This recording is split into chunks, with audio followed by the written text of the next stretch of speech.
Hi, everyone. Welcome to Healthy School Meals for All, How We Got Here and Where We're Going, hosted by the Food Research and Action Center. I'm Steve Hayward, FRAC's Communications Manager. Before we begin, I'd like to cover a few brief housekeeping items. We expect this webinar to run about 45 minutes. We are recording the presentation and will send the recording and slides to everyone who registered in a follow-up email.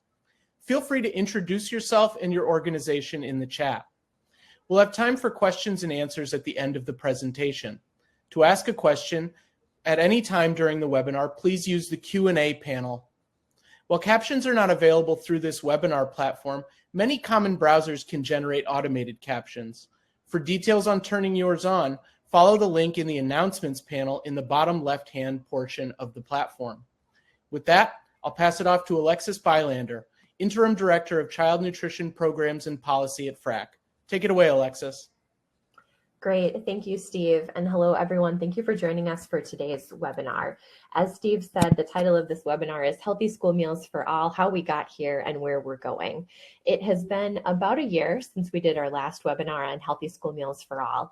And what we're covering today is some of the core parts of the issue that we like to talk about every time we have the chance to speak on this subject. And then part of this webinar will include things that have happened since we last presented on this topic. And we are also doing the webinar today in honor of our virtual Back to School Day for nationwide school meals for all. And I invite you to join us in some of the activities that we have planned for this virtual day of action. The first is, here are 3 sample social posts that you could use on your channels, calling attention to the importance of school meals and the call for healthy school meals for all. In addition to having them on the screen here, I'm lucky to have my colleague Steve today helping out, and he's going to post them in the chat if you want to cut and paste them. But I would welcome your multitasking here if you wanted to participate on social in our day of action. Also, maybe later today or later this week, if you have the opportunity with your team or your family or friends to raise your hand in a photo in support of Healthy School Meals for All, and again, post it to social, that would be great. You can see here a picture of our child nutrition team earlier this year raising our hands in support of this really important issue. And you joining us would help call attention to it. A few more pieces. We recently posted a new blog post on FRAC Chat about how Healthy School Meals for All is a back to school essential. You can find this piece on our website and read all about it. And Steve will put that in the chat as well. And then also, we will link to this in the chat, but we have an action alert that any individual can take urging their members of Congress to co-sponsor legislation in Congress that would get us to nationwide school meals for all. So again, won't mind if you multitask for a minute and just fill in your information and get that sent to your members of Congress in honor of our day of action and while you're here learning about healthy school meals for all. All right, so let's get to it and let's start at the beginning. For those of you who are new to this topic and are just joining to learn what this is all about, I will share that when we say healthy school meals for all, we are talking about providing a free school breakfast and lunch to all students, regardless of household income. Why do we want to see this happen? Here are just some of the benefits that we like to hold up, although I'm sure many of you could think of a lot more. But Healthy School Meals for All ensures that all students are hunger-free and ready to learn. It reduces stigma in the cafeteria by making sure that all students can walk through the cafeteria line and have a lunch regardless, or a breakfast regardless of their household income. It improves student behavior and mental health. It ends the problem of school meal debt for both families and schools, and it supports innovative service models like breakfast in the classroom or grab-and-go kiosks in the hallway. I will say that this is not a new issue. If any of you are familiar with Dr. Poppendieck's book, Free for All, Fixing School Food in America, which is a history of school nutrition in the US, she notes that there have been calls for free school meals since at least the 1940s. So I put together this image here to show this is not a new idea. This is 80 years in the making. But what has really given this issue momentum and legs in the last couple of years started with the pandemic. As many of you may know, during the height of the pandemic, for a little over 2 school years, waivers from USDA allowed all schools to offer free meals to all of their students at no charge to families. And the vast majority of schools chose to offer meals to all their students at no cost. And so for a little over 2 years, we had the opportunity to pilot what a nationwide Healthy School Meals for All policy would look like. And it really was a resounding success.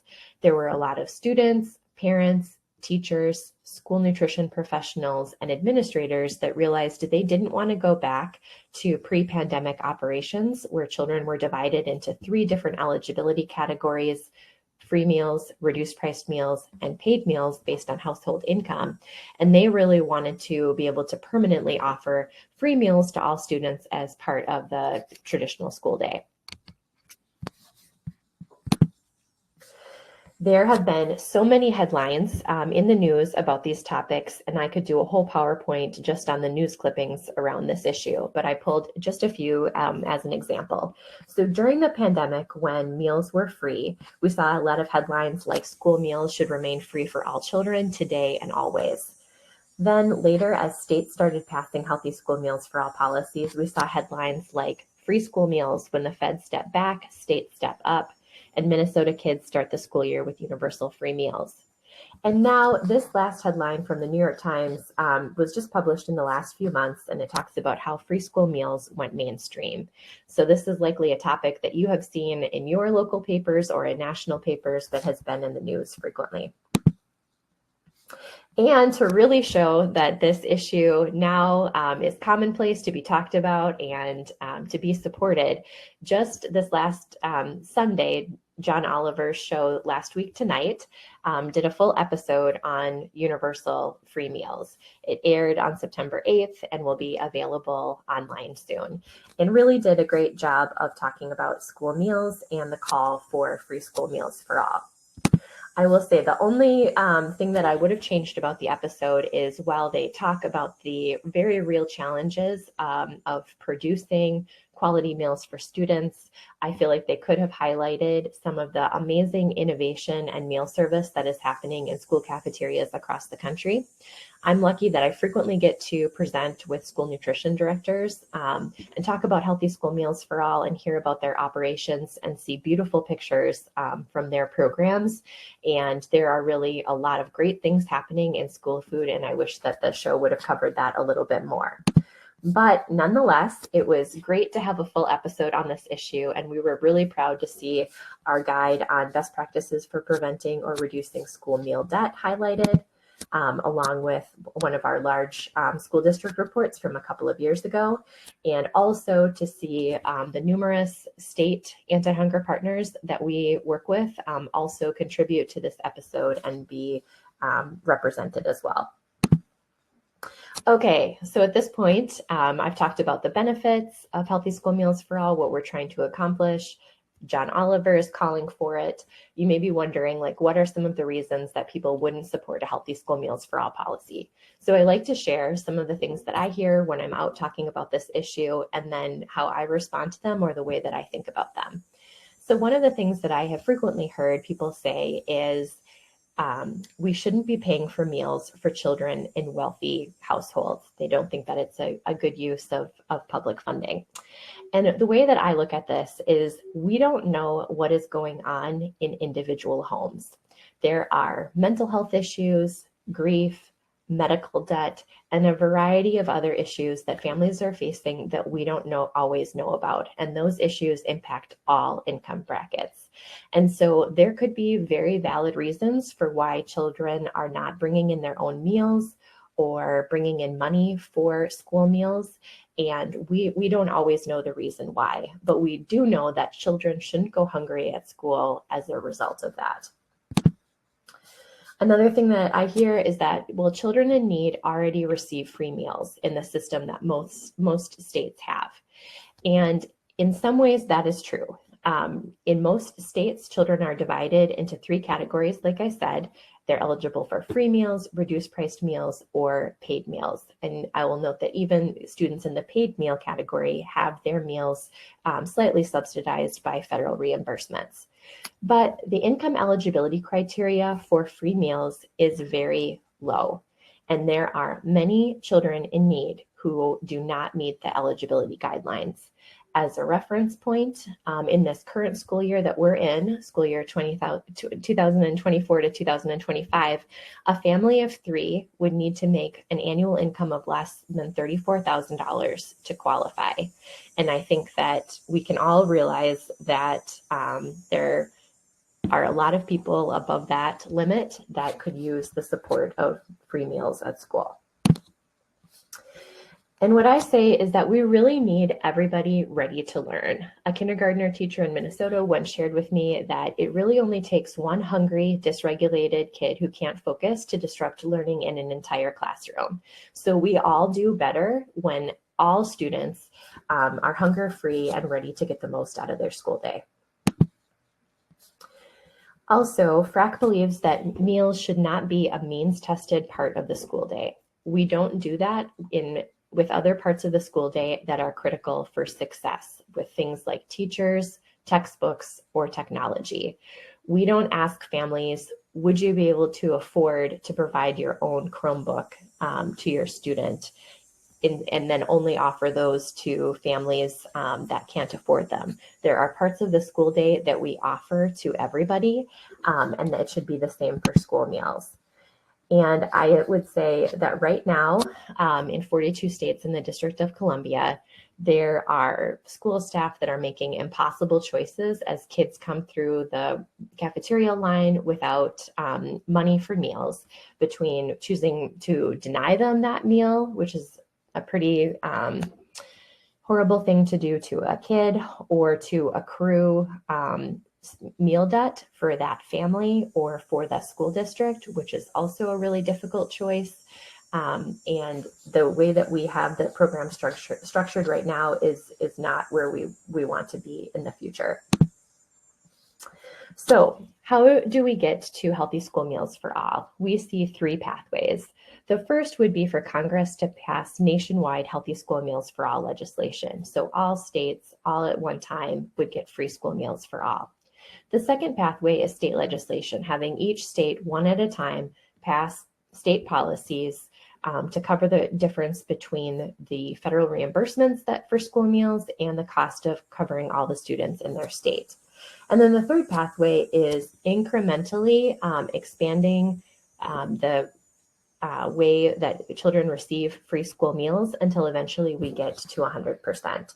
And an example of that could be expanding the community eligibility provision or increasing the eligibility threshold for free meals. So I'm going to start, of those 3 pathways, I'm going to start by talking about state action, because this is certainly the pathway that is leading the way. And this map is available at freeschoolmealsforall.org, which is our website. So looking at this map, you can see that the 8 green states, California, New Mexico, Colorado, Minnesota, Michigan, Maine, Vermont, and Massachusetts, are the states that just in the last few years have passed healthy school meals for all policies. Which, having 8 states pass those policies in a short amount of time is pretty incredible. Nevada is coded in blue because for about a school year and a half, they used COVID relief funds to offer free meals to all students. So we wanted to show that for a while after the pandemic, they did that. And Connecticut is in orange because for the 2022-2023 school year, they also offered free school meals to all their students, but no longer do so. Then all of the yellow states are places where the majority of the states in yellow state there have been bills introduced to do healthy school meals for all, or in a couple of cases, bills haven't been introduced, but we know of strong advocates and coalitions who are working towards healthy school meals for all. For the last couple of years, FRAC has been putting together a state legislative chart specifically on healthy school meals for all. And again, it's available on the website, and Steve is going to put in the chat a link right to the PDF of the chart that we keep. And here is an example. It's a multi-page document, and so I just pulled out 2 states as an example, Delaware and Hawaii. So we include a link to the bill language, a brief description of it, what meals it covers, if it's mandatory or voluntary, if the governor supported it, and a little note about where the bill is at. If you look at this chart and in your state you see anything that should be updated, I'm going to have Steve put my email address in the chat as well. Send me a note and I will make sure that any updates you see are reflected in what information we're collecting here. But this is a really nice resource because we get requests all the time to see the different bills that have been introduced, or maybe a state that hasn't introduced a bill yet. You have an advocate or a policy champion in the legislature that wants to do something similar.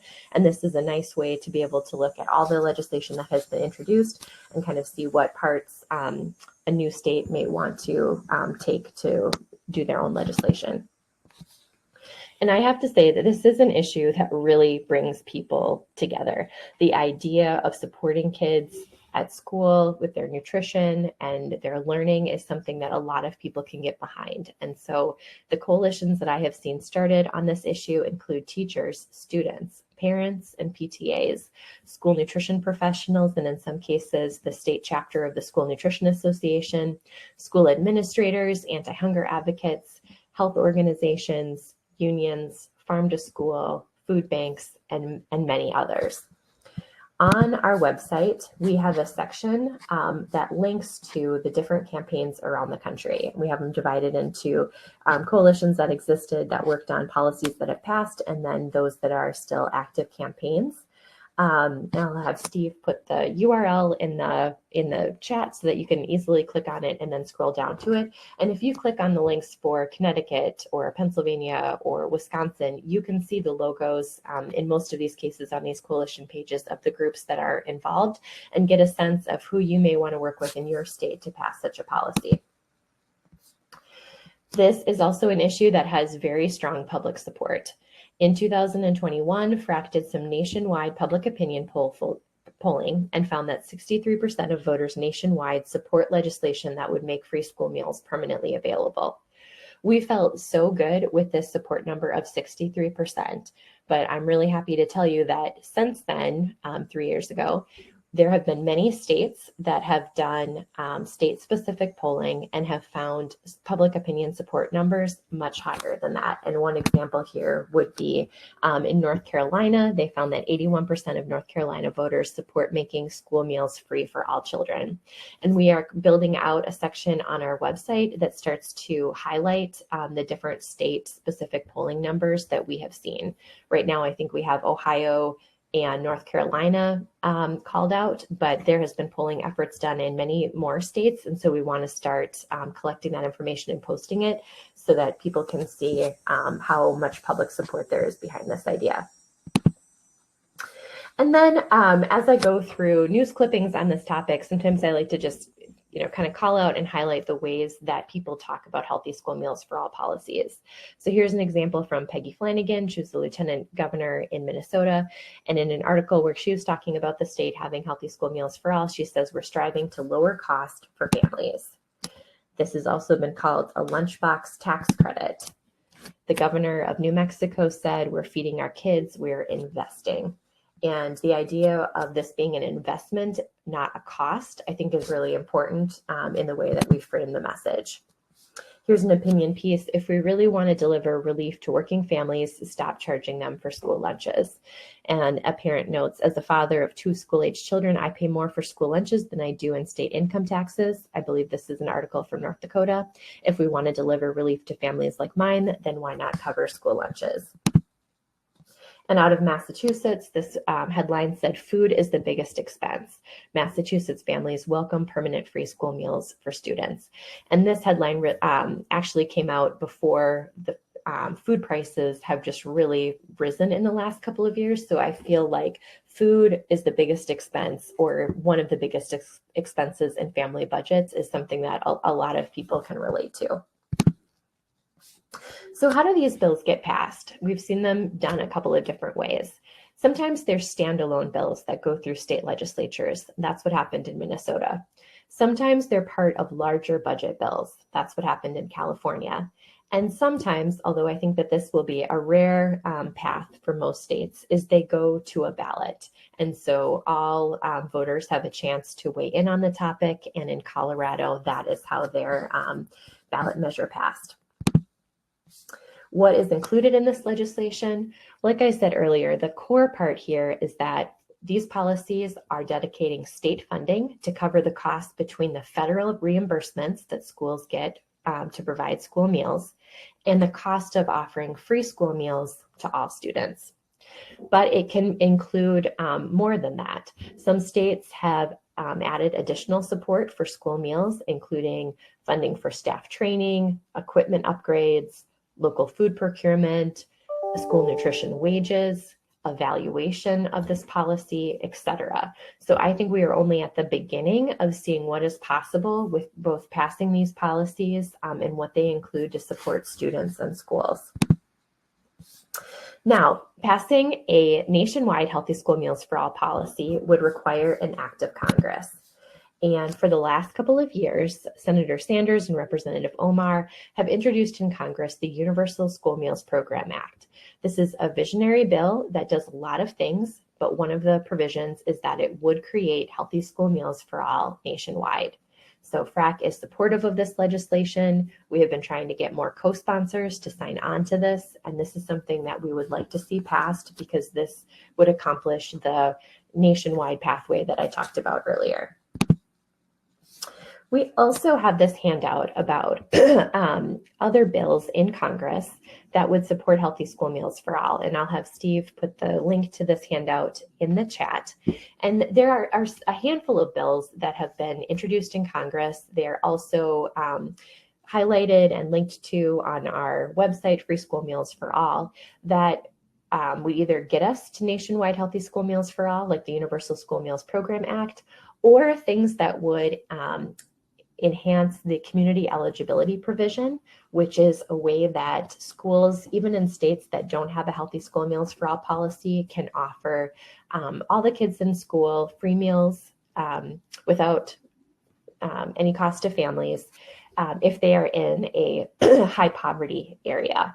And so we also are supportive of expanding that provision so that more schools can take advantage of it and more students can have access to free school meals.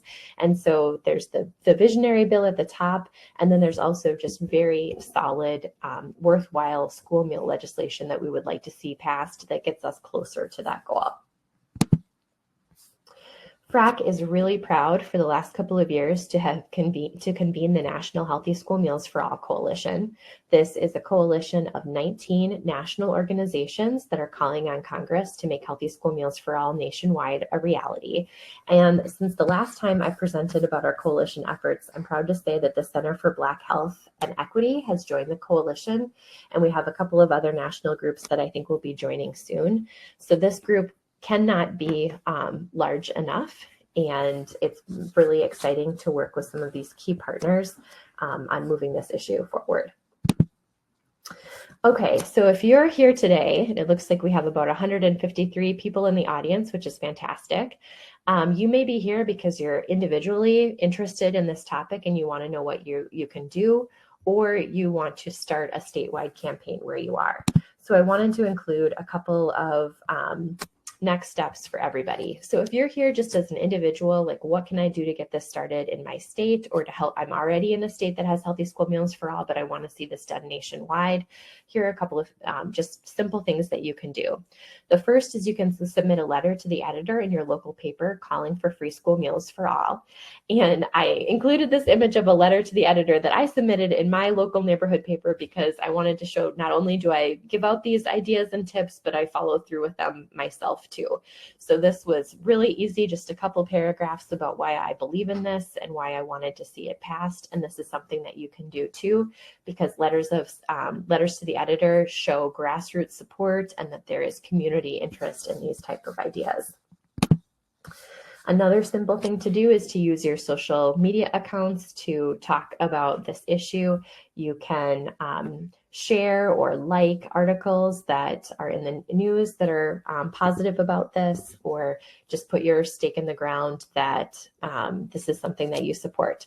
And again, I'll just show you that these 3 samples messages that we have here for our day of action today. It could be as simple as doing something like that if you want to get started. If you are in a coalition or about to start a coalition, here are a few of the key things that you'll want to do to get ready. You'll want to find policy champions in your state legislature that will support this idea and will write a bill and introduce it. And of course, you want to raise awareness, letters to the editor, events, presentations to community groups, sign-on letters, meetings with legislators, and inviting policymakers to visit school meal programs so that they can see firsthand some of the great things happening in school food, like I mentioned at the top of the webinar. And FRAC is lucky and proud to be a member of several of the state coalitions that have successfully passed policies, and also interacts with the states that have campaigns pretty regularly. So if anybody here is interested in starting a campaign, again, you have my email address in the chat, and I would love to connect with you to share what we as an organization know about these campaigns, and to help you get started with template materials or anything that would be helpful. All right, so now moving to implementation. There are 8 states that have implemented for 1 or 2 years at this point. And then of course, all states had a little taste of what Healthy School Meals for All could look like during the pandemic. So what have we learned from implementing free meals for all students? Here are just a couple of the highlights. Student participation is likely to increase, which is great when meals are free to all students. And I think several of the states that have passed policies have seen participation increase even more than they expected, which I think speaks to how convenient it is for students and families, how much stigma may have played a role in kids from all income categories participating in the program previously, and just what a support this can be during the school day. CEP schools which means they're participating in the community eligibility provision and already serving meals to all their students for free, are not likely to see much of a participation change because the meals are already free. And the school year 2021 to 2022, when waivers from USDA allowed schools to offer free meals to all students, might be a good base year for either schools or states to look at when thinking about how many students would participate. But figuring out the formula of how many kids in a state will participate if meals are free is something that we're still learning a lot about and gaining insights from states as they pass this policy. With the meal service itself, the great thing about having access just be available to everybody is that it really lends itself well for innovative service models, particularly for breakfast. So this can include breakfast in the classroom, hallway kiosks like you're seeing on this slide. There are some really cool things being done with meal vending machines that allow students to access a reimbursable, usually a breakfast, but sometimes lunch from a vending machine in the hallway or in the cafeteria. There's just, once you have the issue of access figured out, there just opens up all this space for creativity about how do we get the meals to kids and how do we make the meals the best that they can be. And then menus and meal quality. So once meals are available free to all students, you want to consider menu items that maximize participation, because higher participation can create an economy of scale that allows for more fresh produce and more appealing menu items. And another consideration is that increasing this volume may require additional storage space or equipment needs. And that is why some states have chosen to include equipment upgrades in their Healthy School Meals for All policy. And then staffing. I don't have specific numbers on where we are at with labor shortages, but I do know just anecdotally that labor shortages continue to be an issue for many professions in many areas. And I think the food is still one of them. So higher student participation may lead to more work hours for existing staff, or different staffing models, like moving staff to different schools throughout the day. Then it also, when you pass a big, bold policy like this, it does create some interesting, what do I want to say? I don't know, like outcomes or situations that you have to figure out. And one of them is what I call, I just want the milk. So with the Healthy School Meals for All policies, what is free to all students is a reimbursable, according to USDA, school meal. And that includes multiple components that make it a well-rounded, healthy meal. It isn't an a la carte line where students can just, take 3 bananas or 4 pieces of lasagna. Like, that's not how this works. And so although that makes a ton of sense, it can be hard to communicate to families like why your student who brought their meal from home can't just go through the line and pick up a carton of milk, because if the whole meal is free, like why wouldn't a student just be able to get a milk? So anyways, some things like that we're still kind of figuring out the best way to handle. But with this milk example, ways to address it can be communicating with families more about like the free meal is the whole reimbursable meal, or also working with legislators to provide dedicated funds to just cover the cost of a component like milk that students who are bringing their own meals could have for free. So anyways, issues like that have come up. And then I think what is really key to successful state policies is maximizing federal reimbursements, right? So even in states that have Healthy School Meals for All policies, that doesn't mean that they are covering the entire cost of the meal. They're covering the difference between federal reimbursements that they've always received and then the remaining difference between those reimbursements and the total cost of the program. And so states that have passed Healthy School Meals for All typically require or encourage schools to participate in the community eligibility provision or provision 2, or simply say you need to maximize federal reimbursements in the way that you operate the program. So determining student eligibility through either school meal forms or direct certification is going to continue to be important. And I think we're learning a lot about ways to maximize federal reimbursements. And then the last thing I wanted to talk about was reframing the phrase school meal forms, or the forms themselves, because once meals are available for free, it doesn't make sense to a lot of families why they would need to fill out a school meal form that lists their household income and other income information. That typically has allowed them to access free or reduced priced meals or just be submitted. And so one thing that I have seen, this is an example from the school district where my daughters go, is instead of calling it a school meal form, they call it an educational benefit form. And they make it clear that this isn't, that this form really does 2 things. It is seeing if you are eligible for a variety of different community supports, like reduced athletic fees or covering the cost of standardized tests once you get to high school, or it even includes in this school district things like free or reduced priced admission fees to museums, just like a bunch of things. So there's a benefit for you to fill it out as a family to see what supports you're eligible for. And then they also make it clear that the household income information helps the school tap into different funds as a school. So the issue of reframing school meal forms and continuing to collect household income information from families one way or another is another implementation issue. So then we're getting close to the end here, and I just wanted to talk about Project 2025, which some of you may have heard of. It is an initiative out of the Heritage Foundation where they put together a 900-page document that is meant to serve as a mandate for the next U.S. president and a roadmap for a transition to a new administration. And I will save you reading through the 900 pages and just cut to what it would mean for the federal nutrition programs. And in this document, it talks about how in the future, we should limit the ways that schools are able to participate in the community eligibility provision. We should ultimately work with Congress to dismantle community eligibility, which, like I said before, allows schools in high poverty areas to serve all students free meals regardless of household income.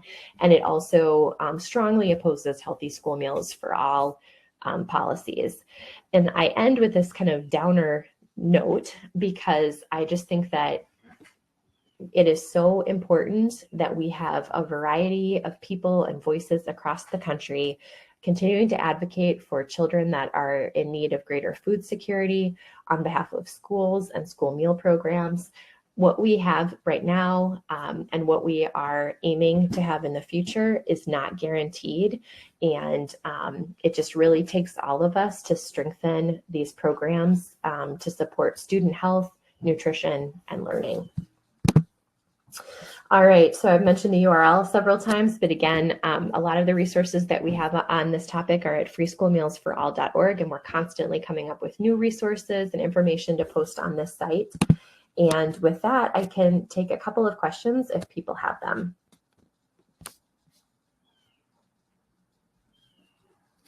And Steve, maybe you can help me. I can help you. Yeah, all right. Actually, hi everyone. So we've got two questions in here. One is about the synergy or potential synergy between farm to school and universal school meals. So is there any evidence that supports a correlation between farm to school and universal school meals allowing for more nutritious items in schools? Yeah, so I can speak broadly to that. A great organization that is working on farm to school is the National Farm to School Network. So they would be, their website I'm sure has a lot of resources, and their staff would be able to speak to this better than I can. But I think there is a strong interest, again, among so many people to have more local food and fresh food and quality food in school meals above and beyond what is already there.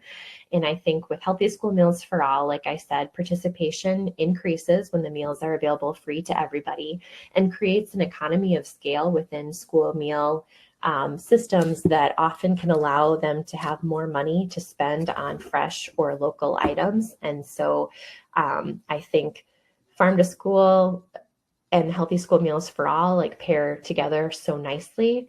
And I think there's room as these policies are being developed to include, money for farm to school or incentives for farm to school, or to have that be a piece of the way that this works. Because what we're aiming for is access for everybody, but not just access to nutritious, quality, appealing meals that students are excited to eat.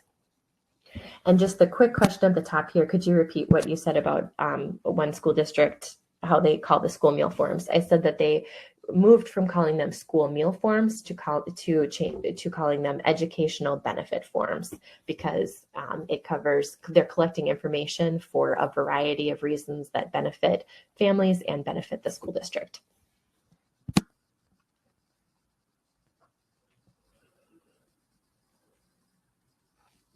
Okay, I'm just skimming here a question about how including kids who go to school online. And I think, Catherine, what you're calling out here is important. There is a community of kids who are going to school online and want to be a part of access to free school meals, and sometimes that logistically isn't working out. And I think that is a piece of this that needs to be addressed and figured out. So thank you for calling that out. So I really appreciate all of the questions and the opportunity to talk to you about this topic that FRAC is so passionate about and has been working on for years. And you have my email address if there's any follow-up information that I can provide. And yeah, I just thank you for participating and hope that you have a great rest of the week.